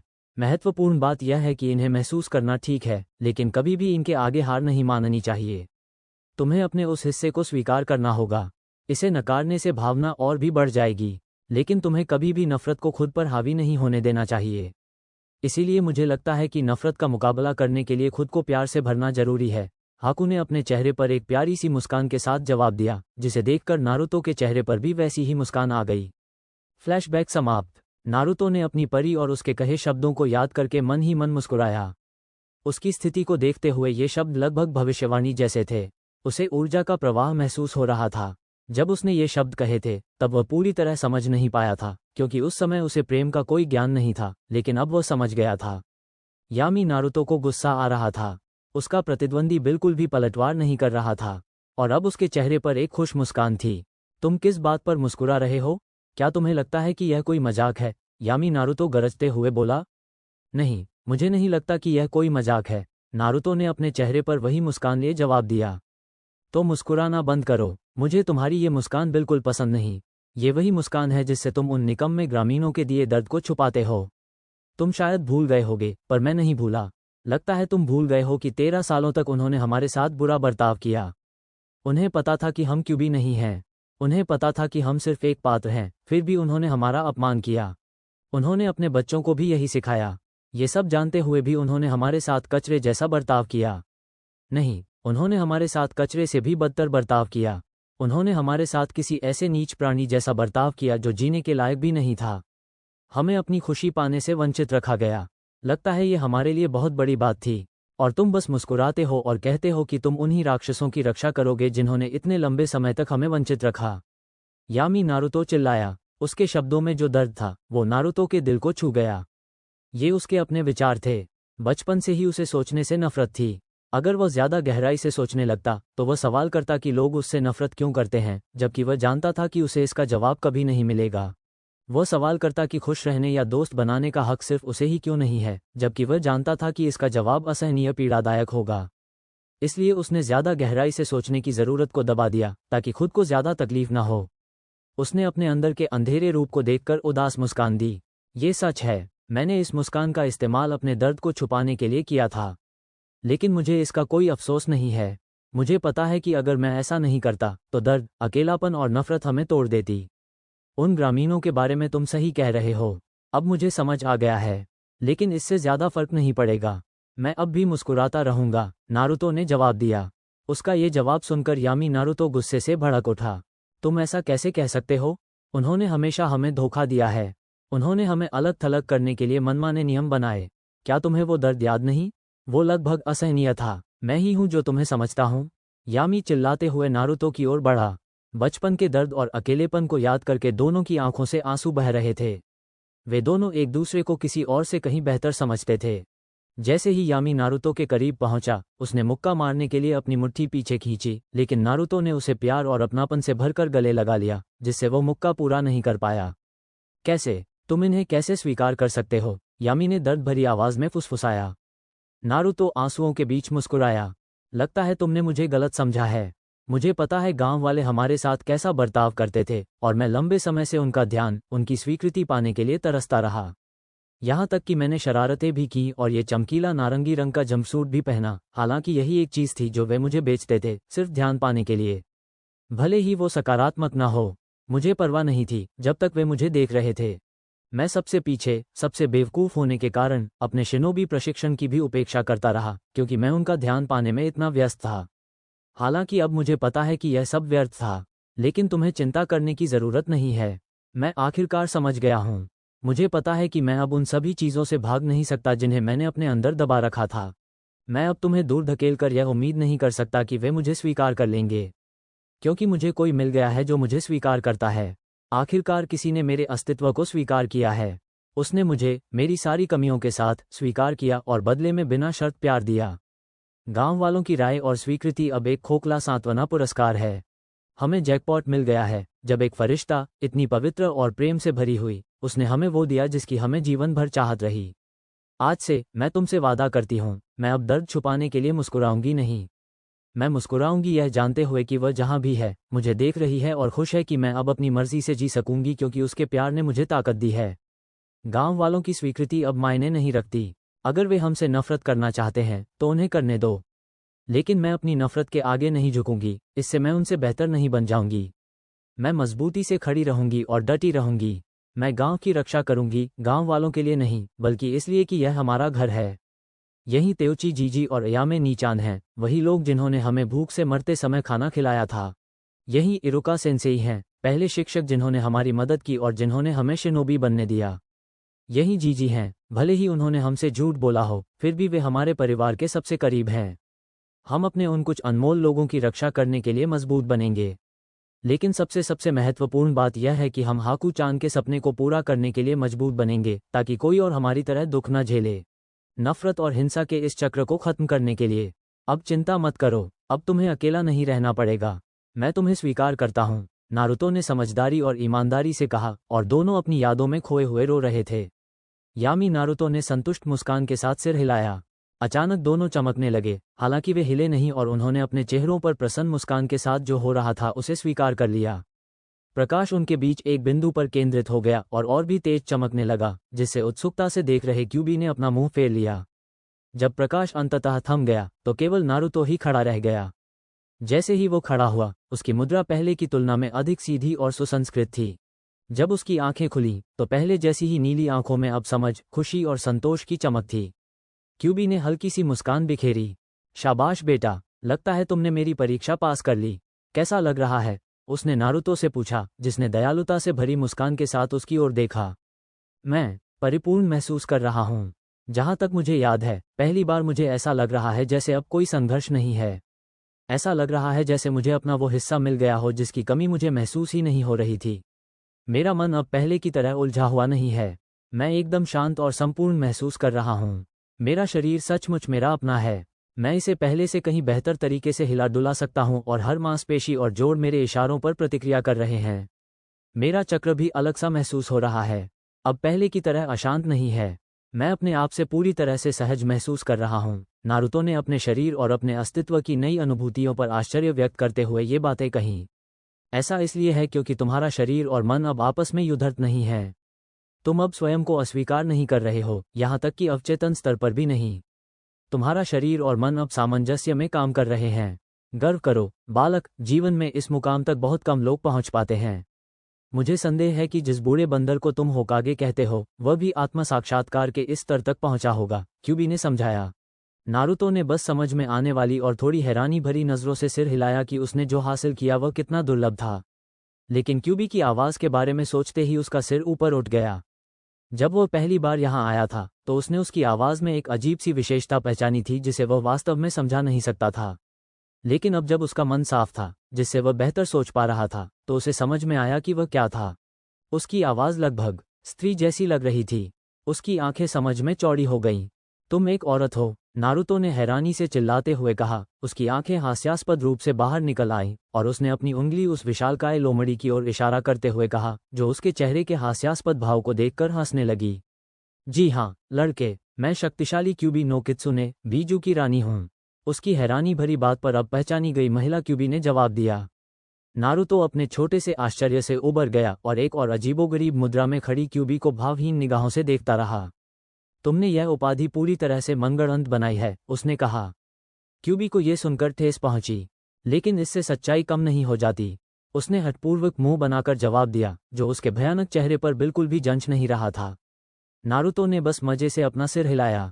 यार, मुझे तो हमेशा लगता था कि क्यूबी एक लड़का है। किसे पता था कि इतने समय से वो एक लड़की है, नारुतो ने हल्के से कहा। उसे पता था कि उसने कुछ गलत कह दिया है क्योंकि माहौल तुरंत बदल गया और कमरे में एक घुटन भरी आभा छा गई। क्यूबी ने खतरनाक चमकती आंखों से उसकी ओर देखा। क्या तुम ये कह रहे हो कि औरतें इतनी कमज़ोर हैं कि मेरी जितनी ताकतवर नहीं हो सकती? क्या तुम लिंगभेद करते हो? उसने अपनी आवाज़ में तीखापन लिए पूछा। नारुतो उसे भावहीन निगाहों से देखता रहा, उसकी दमनकारी भावना को पूरी तरह से अनदेखा करता रहा, जिससे उसे बेहद निराशा हुई। नहीं, ऐसा इसलिए है क्योंकि तुम्हारी आवाज़ गहरी और कर्कश है, और जब तक तुम ध्यान से न देखो तब तक इसमें स्त्रीत्व का गुण पहचानना मुश्किल है। सीधी बात यह है कि तुम्हारी आवाज़ मर्दाना लगती है। तुम्हें इस बारे में कुछ करना चाहिए, नारुतो ने साफ साफ कहा। क्यूबी को ऐसा लगा जैसे किसी ने उसके सीने में मर्दाना लिखा हुआ तीर चुभो दिया हो। उसने अपना सिर झुका लिया और कान नीचे कर लिए। मैंने इस तरह की आवाज़ के लिए नहीं कहा था। क्या आप जानते हैं कि इस आवाज़ के साथ एक महिला होना कितना मुश्किल है? उसने दयनीय स्वर में पूछा। नारुतो को उस पर थोड़ी दया आने लगी। देखो, मुझे माफ़ करना, मैंने वो कहा। अगर इससे तुम्हें तसल्ली मिले तो मुझे लगता है तुम्हारी आवाज़ बहुत प्यारी है, नारुतो ने प्यार से कहा, जिससे उसके दोनों कान प्यारे से खड़े हो गए। उसने गहरी नज़रों से उसकी ओर देखा। सच में? उसने अनिश्चितता से फुसफुसाते हुए कहा। नारुतो ने बस जोर से सिर हिलाया, जिससे वो और भी ज्यादा खुश हो गई और उसकी पूंछें खुशी से हिलने लगीं। नारुतो को उसकी प्यारी हरकत पर अपनी हंसी रोकनी पड़ी। वो सच में उतनी बुरी नहीं थी जितना लोग उसे समझते थे, लेकिन उसे अपने अनुभव से पता था कि लोग वही देखते और मानते हैं जो वे देखना चाहते हैं। वे जिस चीज़ को पसंद नहीं करते या समझते नहीं, उसे कठोरता से आंकते हैं। हालांकि वह गंभीर हो गया क्योंकि उसे जवाब चाहिए थे। इतने सालों बाद आखिरकार उसने खुद को स्वीकार कर लिया था, लेकिन आगे बढ़ने के लिए उसे ये जानना ज़रूरी था कि वह कहाँ से आया है। उसे ये जानना ज़रूरी था कि वह वास्तव में कौन है, ताकि वह इंसान बन सके जो वह बनना चाहता है। तुमने मुझसे कहा था कि अगर मैं तुम्हारी परीक्षा पास कर लूंगी तो तुम मुझे मेरे माता पिता के बारे में बताओगी, उसने क्यूबी को उसकी तल्लीनता से बाहर निकालते हुए कहा। उसने उसे गौर से देखा, फिर सिर हिलाकर अपने पंजों पर टिका दिया। बैठ जाओ और आराम से बैठ जाओ। मैं तुम्हें न केवल तुम्हारे माता पिता के बारे में बताऊंगी, बल्कि अपने मूल के बारे में भी बताऊंगी। यह एक ऐसी कहानी है जो आपस में जुड़ी हुई और सार्वभौमिक है, उसने कहा। नारुतो ने सिर हिलाया और पानी से भीगी जमीन पर पालथी मारकर बैठ गया। मेरी कहानी रिकुडो सेन्निन से शुरू होती है। मुझे पता है कि आप उन्हें नहीं जानते। उन्हें शिनोबी का भगवान माना जाता था। वे पहले और सबसे शक्तिशाली थे। आज वे शिनोबी के बीच एक मिथक मात्र हैं, लेकिन मैं उन्हें पूरी तरह से वास्तविक मानता हूँ। एक समय की बात है, एक विशालकाय आदिम राक्षस ने दुनिया को धमकाने का काम किया। उसकी शक्ति ने ही महाद्वीपों को आकार दिया। वह हमेशा भूखा रहता था, भोजन के लिए नहीं बल्कि मृत्यु और विनाश के लिए। उस समय लोगों के पास इस भयानक आपदा का मुकाबला करने का कोई उपाय नहीं था। लेकिन फिर रिकुडो सेन्निन आए। उन्होंने कई दिनों तक बिना आराम किए उस राक्षस से लड़ाई की और अंत में उसे इतना कमजोर कर दिया कि उन्होंने कुछ ऐसा किया जो किसी ने सोचा भी नहीं था। उन्होंने उस राक्षस को अपने भीतर समाहित कर लिया और पहले जिनचुरिकी बन गए। लोग अपने भाग्य से मुक्त होकर इतने आभारी हुए कि उन्होंने उन्हें भगवान की तरह पूजा। नारुतो क्यूबी द्वारा सुनाई जा रही कहानी को बड़े ध्यान से सुन रहा था।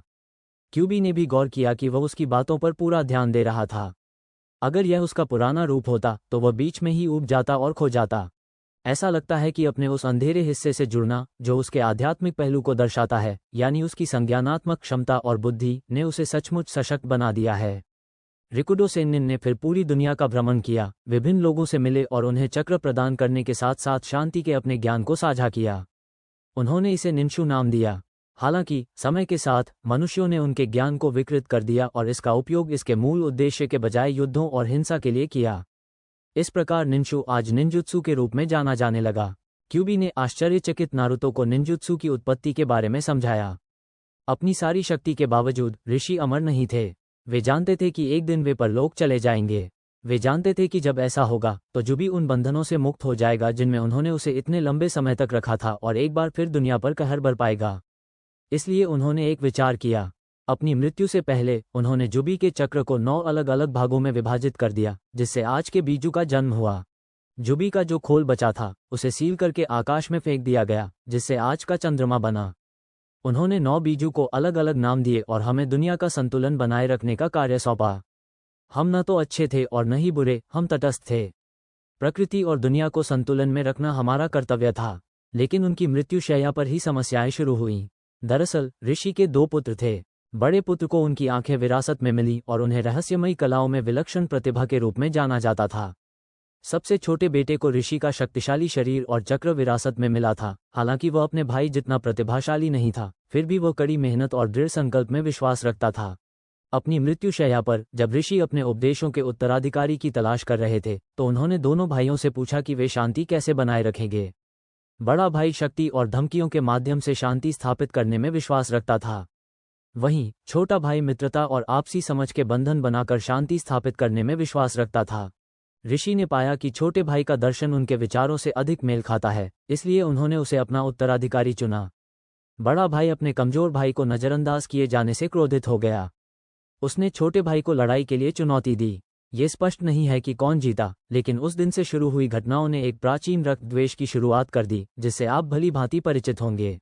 छोटा बेटा आज के सेंजू वंश का पूर्वज है, जबकि बड़ा भाई उचिहा वंश का पूर्वज है। क्यूबी ने उस शापित वंश के बारे में सोचकर दांत पीसते हुए अपनी बात समाप्त की। दूसरी ओर नारुतो कोनोहा के संस्थापक कुलों के इतिहास को देखकर आश्चर्यचकित रह गया। साले बेवकूफ, वो उचिहा तो हमेशा से ही घमंडी और बदतमीज थे। जब तक वो जिंदा थे मेरी जिंदगी में हमेशा मुसीबतें खड़ी करते थे। इसमें कोई हैरानी की बात नहीं कि उनका पूर्वज बस एक बड़ा बच्चा था जो नखरे दिखा रहा था, नारुतो ने गुस्से से कहा, जिसे देखकर क्यूबी ने मुस्कुराते हुए उसकी बात को मंजूरी दी। तुम और मैं खूब घुल मिल जाओगे यार। खैर, रिकुडो सेन्निन की मृत्यु के बाद मैं और मेरे भाई बहन छिप गए, लेकिन साथ ही साथ इस दुनिया के रक्षक के रूप में अपना कर्तव्य निभाते रहे, जैसा कि ऋषि ने हमसे अपेक्षा की थी। वर्षों से मैंने देखा है कि मनुष्य कैसे अधिक हिंसक, अधिक रक्तपिपासु और अपने साथ ही मनुष्यों के प्रति उदासीन होते जा रहे हैं। ऋषि की शिक्षाएं उन मनुष्यों के लिए लगभग खो गई थीं जो सत्ता के नशे में इतने चूर थे कि उन्हें किसी बात की परवाह ही नहीं थी। इससे मुझे घृणा हुई। मैंने खुद को एक पर्वत की चोटी पर एकांत में रखा ताकि मुझे उन बंदरों को अपनी नफरत फैलाते हुए न देखना पड़े। तभी वो आदमी आया। उसने आदमी शब्द को इतनी नफरत और घृणा से कहा कि नारुतो को चौंकना पड़ा। उस आदमी के बारे में सोचते ही उसके चेहरे पर जो क्रोध और द्वेष झलक रहा था, उसने उसके बुरे पक्ष को उजागर कर दिया। उसका चेहरा अभी वैसा ही दिख रहा था जैसा उसने सोचा था कि वह होगी। उसने मन ही मन ठान लिया कि वह उसे कभी नाराज नहीं करेगा। वो शापित गुलाबी आंखों वाला बंदर उचिहा मडारा, वो मेरे घर आया और उचिहा वंश की श्रेष्ठता के बारे में बेतुका भाषण दिया। मैं उसे खून से लथपथ कर जमीन पर बिखेर देने वाला था, लेकिन मैंने उसकी आंखों में सीधे देखने की गलती कर दी। मैं बेहोश हो गया, पता नहीं कितनी देर के लिए, लेकिन जब मुझे होश आया तो मैंने खुद को एक युद्ध क्षेत्र में पाया जहां मेरा सामना सेंजू वंश के दूसरे गंजे बंदर सेंजू हाशिरामा से हो रहा था। मुझे होश में आने का ज्यादा समय नहीं मिला था कि उस पेड़ से चिपके बंदर की पत्नी उजुमकी मीतो ने मुझे अपने भीतर समाहित कर लिया, जिससे वह मेरी पहली जिंचुरिकी बन गई। बाद में मुझे एहसास हुआ कि उचिहा मडारा ने अपने शेयरिंग से उस पर नियंत्रण कर लिया था और सेंजू हाशिरामा के खिलाफ युद्ध में मेरा इस्तेमाल किया था। मैंने अपने जीवन में पहली बार क्रोध और घृणा का अनुभव किया। मैंने पहले कभी इतना अपमान महसूस नहीं किया था। मुझे एक औजार की तरह इस्तेमाल किया गया। एक सत्ता के भूखे अहंकारी ने मुझे गुलाम बना दिया। तब हाशिरामा ने अपनी असीम बुद्धि का इस्तेमाल करते हुए, और मेरा मतलब ये पूरी तरह व्यंग्यपूर्ण ढंग से है, अपनी अनूठी वंश परंपरा का लाभ उठाकर मेरे भाई बहनों को पकड़ लिया और उन्हें दूसरे गांवों को एक तरह के शांति प्रस्ताव के रूप में सौंप दिया। मानो हम सिर्फ खिलौने थे जिन्हें वह अपने द्वारा पैदा किए गए तनाव को शांत करने के लिए दे सकता था। मेरी राय में वह मादारा जितना ही बुरा था। उसने कड़वाहट भरे स्वर में कहा। यह एक अपमानजनक याद थी। उसने नारुतो की ओर देखा जो एक खास जानकारी को लेकर थोड़ा हैरान और थोड़ा उत्सुक था। वह जानती थी कि वह कौन सी जानकारी है, और उसने लड़के को समझाने का फैसला किया। मुझे लगता है कि आप शायद उजुमकी मीतो के बारे में सोच रहे होंगे। वो वास्तव में आपकी ही कबीले की सदस्य थीं। जी हाँ, उजुमकी कभी एक कबीला हुआ करता था। वे बेहद शक्तिशाली और खूंखार थे। उन्हें सेंजू कबीले का चचेरा भाई माना जाता था। वे फुइनजुत्सु और केनजुत्सु में माहिर थे और अपनी असाधारण रूप से उच्च चक्रा क्षमता, असाधारण रूप से तेज उपचार क्षमता के साथ साथ सुइटोन निंजुत्सु और केनजुत्सु में निपुणता के लिए जाने जाते थे। उजुमकी कबीला फुइनजुत्सु का उस्ताद था। कहा जाता है कि ऐसी कोई चीज नहीं थी जिसे वे सील न कर सकें। हालांकि अन्य राष्ट्रों को उनकी शक्ति और स्वतंत्रता से खतरा महसूस हुआ, इसलिए उन्होंने उन्हें खत्म करने की साजिश रची। इवागाकुरा, कुमोगाकुरे और किरिगाकुरे ने गठबंधन बनाया और उजुमकी कबीले के घर उजुशिओकुरे को नष्ट करने के लिए आगे बढ़े। मुझे समझ नहीं आता कि उजुमकी कोनोहा के इतिहास की किताबों या पाठों में क्यों नहीं है, जबकि उनकी वर्दी पर आज भी उजुमकी का प्रतीक चिन्ह लाल सर्पिल मौजूद है। ये भी पक्का नहीं है कि हमले के बाद कितने लोग बचे, अगर कोई बचा भी तो। लेकिन हमले से पहले कोनोहा एक युवा लड़की को गांव ले आया था। वो मेरी अगली जिंचुरिकी बनने वाली थी। दुर्भाग्य से मीतो ने उसे ये कहकर उसके मन में जहर घोल दिया कि मैं नफरत से भरा हुआ प्राणी हूँ। इसलिए उसने मेरे साथ एक पागल कुत्ते जैसा बर्ताव किया जिसे मार देना चाहिए। मुझे उसकी बाकी जिंदगी के लिए पिघली हुई चट्टान से जंजीरों में बांधकर रखा गया, असहनीय दर्द में। मैंने सोचा था कि मैं उसे समझा सकता हूं कि मैं कोई प्रलयकारी जानवर नहीं हूं, लेकिन मीतो की नफरत और पूर्वाग्रह उसमें भी आ गया था। उसका नाम उजुमकी कुशिना था। जहां तक मैं देख सका वह काफी टॉमबॉय थी और उसका स्वभाव भी बहुत गुस्सैल था। आखिरकार उसे उस चंचल लेकिन सुंदर लड़के नामिकाजे मिनातो से प्यार हो गया, हालांकि मुझे ठीक से नहीं पता कैसे। अंततः वह योंदाइम होकागे बन गया। उनका जीवन बहुत अच्छा चल रहा था और एक दिन उसे पता चला कि वह गर्भवती है। दोनों इस खबर से बेहद खुश हुए। कुछ महीनों बाद उन्होंने अपने बच्चे का नाम तय किया। मिनाटो ने अपने गुरु जिरेया द्वारा लिखित अपनी पसंदीदा पुस्तक से प्रेरणा ली। उसने अपने बेटे का नाम उस पुस्तक के मुख्य पात्र के नाम पर रखने का फैसला किया। उसने अपने बेटे का नाम नारुतो रखने का निर्णय लिया। नारुतो अपने नाम की उत्पत्ति सुनकर भावुक हो गया। अब उसे पता चल गया था, उसके माता पिता उससे बहुत प्यार करते थे। वे काफी प्रसिद्ध भी थे। उसने भावुक होने से पहले पूरी कहानी सुनने का फैसला किया। समस्या इस तथ्य से उत्पन्न हुई कि जब कोई महिला जिंचुरिकी बच्चे को जन्म देती है तो उसकी सुरक्षा की मुहर कमजोर हो जाती है। इसे रोकने के लिए यह तय किया गया कि कुशिना एकांत स्थान पर बच्चे को जन्म देगी और सैंडाइम होकागे की पत्नी दाई की भूमिका निभाएगी, क्योंकि वह उन कुछ लोगों में से एक थी जो कुशिना के जिंचुरिकी होने के बारे में जानती थी।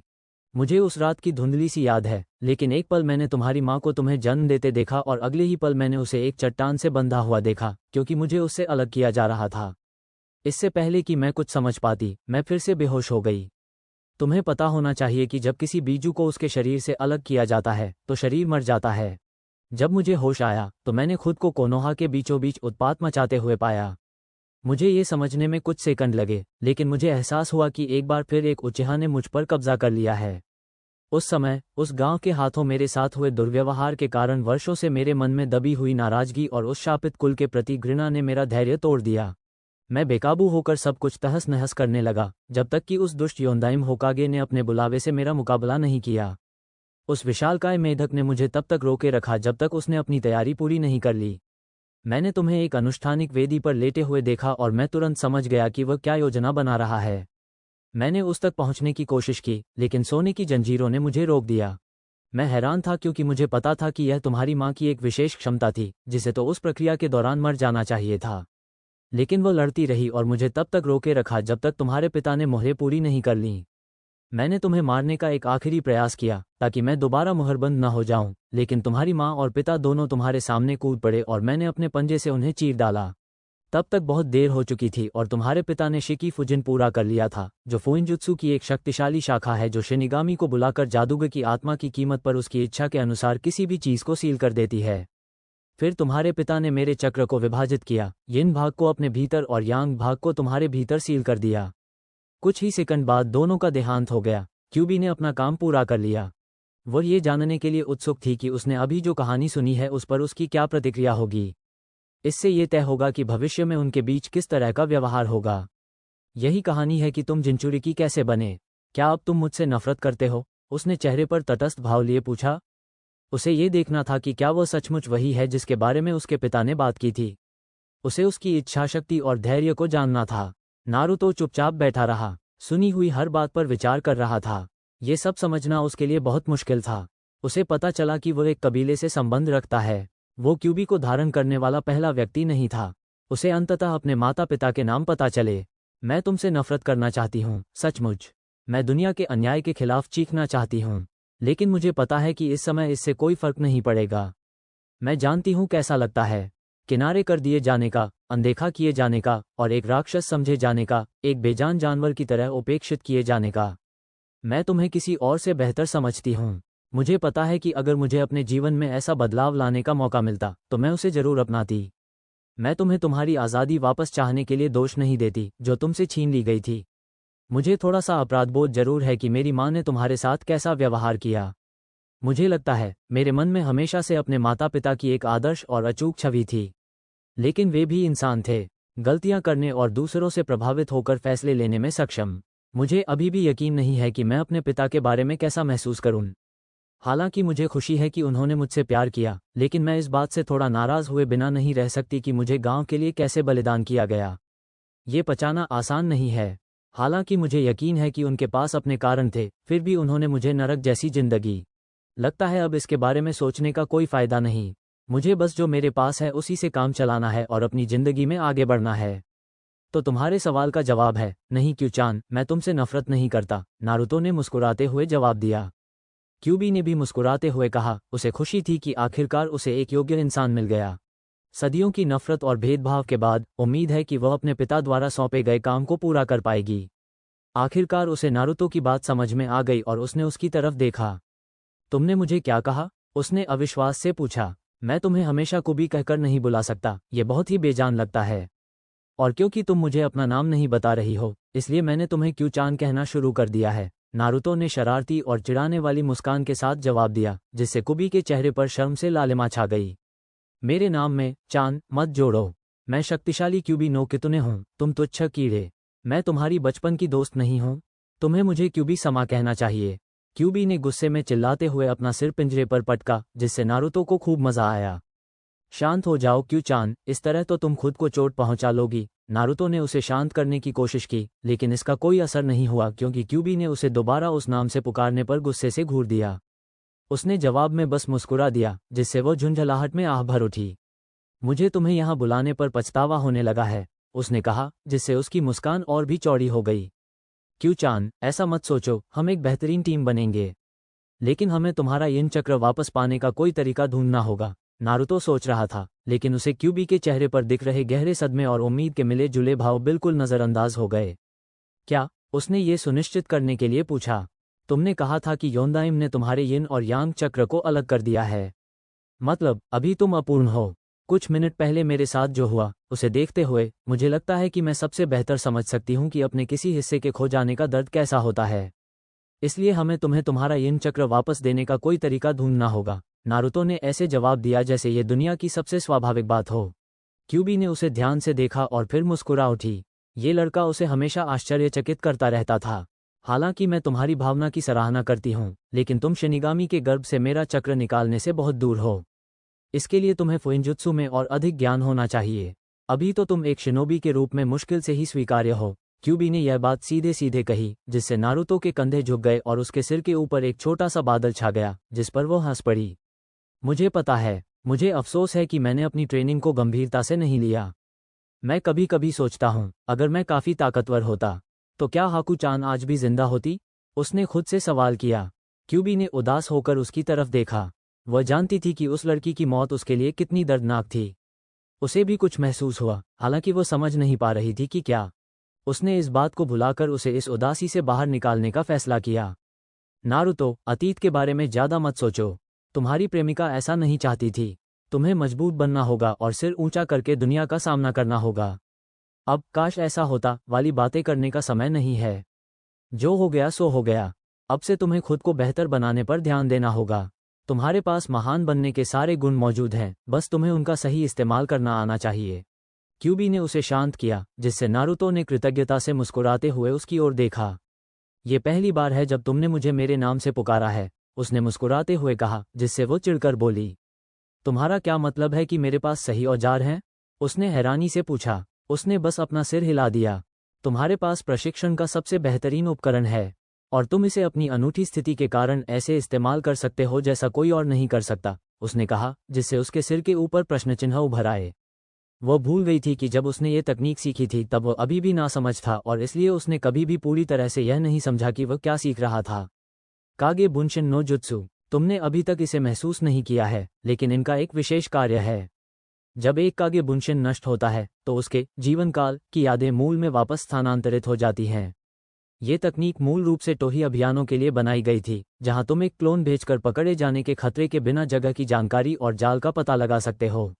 दूसरी ओर, तुम्हारे विशाल चक्र भंडार, तीव्र उपचार क्षमता और तुम्हारे भीतर मेरी उपस्थिति के कारण तुम इस जुत्सु का उपयोग ऐसे कर सकते हो जैसा पहले कभी किसी ने नहीं किया। कल्पना करो, अगर तुम 10 क्लोन बना लो तो जो तुम्हें सामान्यतः 10 दिनों में सीखने को मिलता है वो एक दिन में सीखा जा सकता है, और इसी तरह आगे भी। जो चीज़ ज़्यादातर लोगों को सीखने में सालों लग जाते हैं, आप उसे कुछ दिनों, हफ्तों या महीनों में सीख सकते हैं। यह इस बात पर निर्भर करता है कि आप इस पर कितने क्लोन इस्तेमाल करते हैं। आप इसका इस्तेमाल अकादमी में छूटे हुए सभी महत्वपूर्ण बिंदुओं को पूरा करने और उससे भी आगे बढ़ने के लिए कर सकते हैं। संभावनाएं असीमित हैं, उसने आश्चर्य से उसकी आंखें चौड़ी करते हुए कहा। उसने उन सभी मौक़ों को याद किया जब उसने इस तकनीक का इस्तेमाल किया था। उसे अचानक एहसास हुआ कि यह सब युद्ध की स्थितियों में ही हुआ था। लड़ाई की गहमागहमी में उसने कभी अपने क्लोनों में कुछ भी असामान्य बात पर ध्यान नहीं दिया। वो एक सहज योद्धा था, इसलिए शायद उसे अपने क्लोनों की यादें आती होंगी, लेकिन अपने लक्ष्यों को हराने की होड़ में उसने उन्हें अपना ही समझ लिया होगा। क्यूबी सही था, इस जुत्सु का प्रयोग वाकई अद्भुत था। वो अपने प्रशिक्षण को कई साल आगे बढ़ा सकता था। उस कमीने सासुके को भले ही आंखों में संक्रमण हो गया था, लेकिन उसके पास अब एक कहीं अधिक शक्तिशाली हथियार था। उसके चेहरे पर एक चौड़ी, पागलों जैसी मुस्कान फैल गई और वह अजीब तरह से हंसने लगा, जिससे क्यूबी उसके व्यवहार को देखकर हैरान रह गई। लेकिन फिर वो संभल गया और उसे गौर से देखने लगा।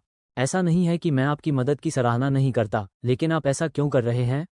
नारुतो ने संदेह भरे स्वर में पूछा। अब जब वो पूरी तरह से ठीक हो चुका था, तो उसका व्यक्तित्व अब पहले जैसा हो गया था, जबकि वर्षों के दुर्व्यवहार के कारण उसका नजरिया काफी निराशावादी हो गया था।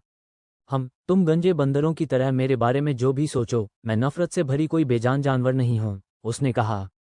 मुझे पता है, नारुतो ने बीच में ही टोकते हुए कहा। लेकिन तुम इतनी खुलकर जानकारी क्यों दे रहे हो? उसने सवाल किया। क्योंकि मुझे एहसास है कि मैं तुमसे बंधी हुई हूं। इस पिंजरे की मुहर हमें एक साथ बांधे रखती है। अगर तुम मर गए तो मैं भी तुम्हारे पीछे चलूंगी। बस फर्क इतना होगा कि मैं शिनिगामी के पेट में पहुंच जाऊंगी, अपने चक्र के दूसरे आधे हिस्से के साथ। जब हमारे खिलाफ दूसरी ताकतें काम कर रही हों, तो तुमसे लड़ने की कोशिश करना बेकार है। वो शापित उचिहा जिसने तुम्हारे जन्म की रात मुझे बहकाया था, अभी भी बाहर है। और भी लोग हैं जो हम दोनों को नुकसान पहुंचाना चाहते हैं। मुझे लगता है कि आने वाली घटनाओं में तुम्हारी अहम भूमिका होगी। साथ ही मैं अपने मेजबान को कमजोर रख सकती हूँ। शक्तिशाली क्यूबी नो कित्सुने के जिनचुरिकी होने के नाते मेरे अवतार के रूप में तुम्हें उन सबसे ऊपर होना होगा। इसलिए मैंने फैसला किया है कि मैं तुम्हारी मदद करूंगी, जैसे मैं तुमसे मेरी मदद की उम्मीद करती हूँ। इसे आपसी फायदे की साझेदारी समझो। उसने नुकीले दांतों वाली मुस्कान के साथ अपनी बात खत्म की। नारुतो भी खुशी से मुस्कुरा उठा। तो हम दोस्त हैं। मुझे तुम्हारा दोस्त बनकर खुशी होगी, क्यू-चान। नारुतो ने संतुष्टि से सिर हिलाते हुए कहा, मानो उसने कोई बहुत बड़ी खोज कर ली हो। क्यूबी ने उसे हैरानी भरी निगाहों से देखा। उसने ऐसा बिल्कुल नहीं कहा था। मैं तुम्हारी दोस्त नहीं हूँ, बदतमीज बच्ची। अगर तुम इस पिंजरे में होती तो मैं तुम्हें जिंदा छील देती, निकम्मी मांस का थैला। और मुझे क्यू-चान मत कहो। क्यूबी ने बेबस गुस्से में दहाड़ मारी, जिससे नारुतो ने शांत भाव से उसकी ओर मुस्कुराया और उसे और भी ज्यादा गुस्सा आ गया। क्यू-चान, तुम बहुत गुस्से में हो। तुम्हें कभी कभी शांत होने की जरूरत है। ओह, गुस्से की बात करें तो मैंने पिछले कुछ दिनों में महसूस किया है कि मैं अपने आसपास के लोगों की भावनाओं को थोड़ा बहुत समझ पा रहा हूँ। ऐसा क्यों हो रहा है? नारुतो ने पूछा। क्यूबी आखिरकार शांत हो गई और उस पर मुस्कुराई। यह एक विशेष क्षमता है जो मेरे मेजबानों को तब प्राप्त होती है जब वे मेरे चक्र के साथ तालमेल बिठाते हैं। इसे नकारात्मक भावना संवेदन कहते हैं। तुमने इस क्षमता को तब जागृत किया जब उस पुल पर तुम क्षण भर के लिए मेरे चक्र के साथ तालमेल बिठाए थे, जब उस बौने ने तुम्हारे साथी को धमकी दी थी। तुमने घृणा के आगे घुटने नहीं टेके, जो आमतौर पर हो जाता, जिससे एक संक्षारक चक्र आवरण प्रकट हो जाता। लेकिन क्योंकि तुमने इसे संतुलित किया, चाहे संयोग से या जानबूझकर, तुमने इस क्षमता को अनलॉक करने की शर्तें पूरी कर लीं। ये दुनिया में संवेदी शक्ति का उच्चतम रूप है। अगर तुम इसे ठीक से नियंत्रित करना सीख जाओ तो कुछ भी तुम्हारी नजरों से नहीं बच सकता। क्यूबी ने घमंड भरे स्वर में शेखी बघारी, जबकि नारुतो प्रशंसा से चमकती आंखों से उसकी ओर देख रहा था, जिससे उसका अहंकार और भी बढ़ गया। वाह क्यू-चान, तुम कितनी शानदार हो। सोचो इससे मेरी ट्रेनिंग में कितनी मदद मिलेगी। कोनोहा लौटने पर अब मुझे किसी के जासूसी करने की चिंता नहीं करनी पड़ेगी। अगर मुझे अच्छे स्तर तक पहुंचना है तो मुझे जल्दी से ट्रेनिंग शुरू करनी होगी। सौभाग्य से मेरे पास जबुजा और हाकू-चान के उपकरण हैं, साथ ही उनके स्क्रॉल भी। इसके अलावा कागे बुनशिन से ट्रेनिंग में मदद मिलेगी, जिससे मैं अच्छी प्रगति कर सकता हूं। अब मुझे सिर्फ अपनी शारीरिक ट्रेनिंग पर ध्यान देना है। मुझे थोड़ा कद और वजन बढ़ाना है, नारुतो ने कहा। क्यूबी को पहले तो उसके इस चिड़चिड़े उपनाम पर गुस्सा आया, लेकिन उसने फिलहाल इसे नज़रअंदाज कर दिया और ज्यादा जरूरी कामों पर ध्यान दिया। तुम्हारे विकास में रुकावट उस रामेन की वजह से हुई है जो तुमने बहुत खाया। मैं तुम्हें दोष नहीं देती, क्योंकि मुझे पता है कि तुम्हारे लिए दूसरा खाना मिलना मुश्किल था। लेकिन अब जब तुम एक शिनोबी बन गए हो, तो तुम्हें अपना भोजन खुद शिकार करके प्राप्त करना शुरू कर देना चाहिए। इससे तुम्हारे जाल बिछाने और ट्रैकिंग कौशल में सुधार होगा, साथ ही तुम्हें भोजन भी मिल जाएगा।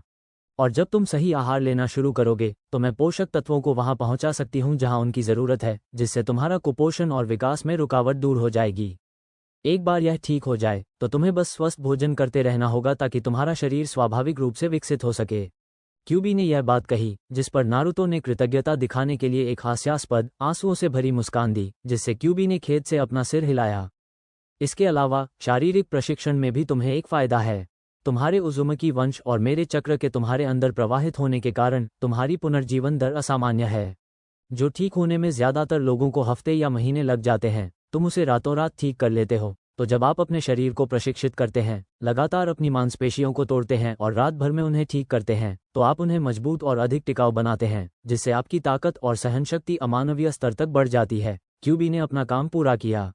नारुतो ने उसे एकटक देखा। उसकी निगाहों में कोई भाव नहीं झलक रहा था, जिससे वह उसकी इस तीखी निगाहों से थोड़ी घबरा गई। मैं तुमसे प्यार करता हूँ क्यू-चान, उसने दृढ़ता से कहा, जिससे खुद को बीजू की रानी कहने वाली क्यू-चान लड़खड़ा गई और उसके चेहरे पर एक ऐसा लालिमा छा गई जो उसके गहरे लाल फर के बीच से भी साफ दिखाई दे रही थी। क्या बेकार बंदर, तुम क्या बकवास कर रहे हो? बेवकूफ़ी करना बंद करो, यहाँ से चले जाओ। मैं तुम्हारा बेवकूफ़ी भरा चेहरा देखते देखते थक गया हूँ। क्यूबी ने बड़े ही प्यारे अंदाज में विरोध जताया। मैंने सोचा भी नहीं था कि क्यू-चान इतनी नखरीली होगी। उसे चिढ़ाने में बहुत मज़ा आएगा। नारुतो ने एक शैतानी मुस्कान के साथ सोचा, जिससे उसके किराएदार की रीढ़ में सिहरन दौड़ गई। फू, हमारे सामने बहुत काम है, लेकिन मुझे पता है हम शिखर तक पहुंच सकते हैं। जब हम अपना काम पूरा कर लेंगे तो दुनिया को पता ही नहीं चलेगा कि उसके साथ क्या हुआ। क्या तुम मेरे साथ हो क्यू-चान? नारुतो ने आसमान की ओर मुट्ठी लहराते हुए कहा। क्यूबी ने झुंझलाहट में आह भरी। अपने अप्रत्याशित मेजबान से निपटने के कारण उसे पहले से ही सिरदर्द महसूस हो रहा था, लेकिन फिर भी वो मन ही मन मुस्कुराई। उसे इसके अलावा और कुछ चाहिए था। मुझे पता था कि तुम मेरे पसंदीदा होस्ट क्यों हो, और मुझे क्यू-चान मत बुलाओ। क्यूबी दहाड़ उठी, जबकि नारुतो उसकी हरकतों पर हंस रहा था। उसे खुशी थी कि उसे एक और नया दोस्त मिल गया। हाकू-चान के बाद यह उसका दूसरा दोस्त था। वो इस बात से खुश था। अब उसके पास भविष्य के लिए कुछ उम्मीद थी, और एक ऐसा दोस्त जिसके साथ वह इसे साझा कर सकता था। वीडियो देखने के लिए धन्यवाद। अगर पसंद आया हो तो लाइक करें, सब्सक्राइब करें और कमेंट जरूर करें। बेल आइकन ऑन करना मत भूलिए, और मेरे बाकी वीडियो भी जरूर देखें। मिलते हैं अगली वीडियो में।